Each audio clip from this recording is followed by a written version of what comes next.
Ai, tu per čia važiuoji, ne? Galim tiesiai važiuoti, galėjome per čia važiuoti.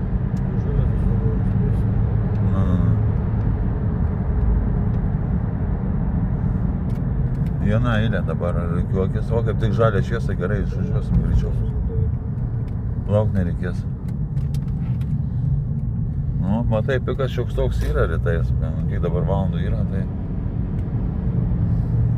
gerai. Kelias beveik tuščias.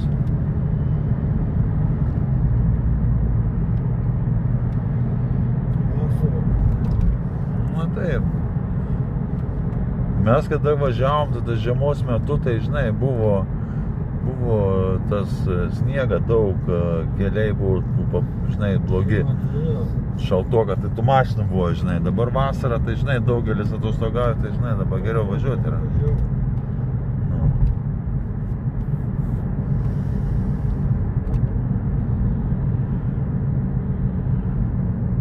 Na, žiūrėk, mes kaip ant žalių gerai pakliuvom, ne, vėl žalia, žiūrėk, dabar užsuksim ir viskas bus.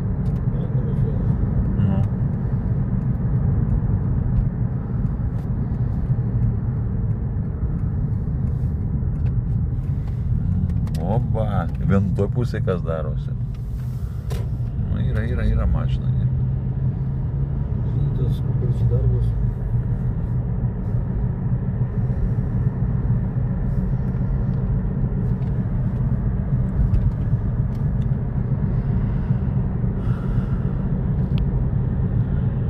Labas rytas, čia Lietuvos Lithuanian Stalker studija. Išvykstam į kelionę. Važiavom dabar Vilniaus gatvėmis. Išvažiuojėjom iš Vilniaus pabiškai. Nu. Ale čia kaip gerai mums sekasi, ne, ant žalių juostų varom visą laiką.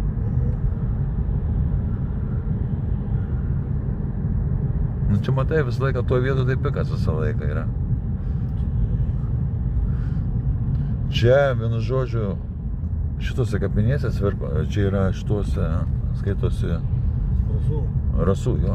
Rasų kapinėse, sakė, irgi yra vietų, yra kapai, iš kurių galima išeitinėti, žinai, jo, į požemius yra išėjimai, bet tu žinok, kur tu, čia per visas kapinės, tu žinai, kiek čia visą gyvenimą turi atiduoti, ko praeisi. Su kapu neiškasi buvo. Ne, tai aišku, ne.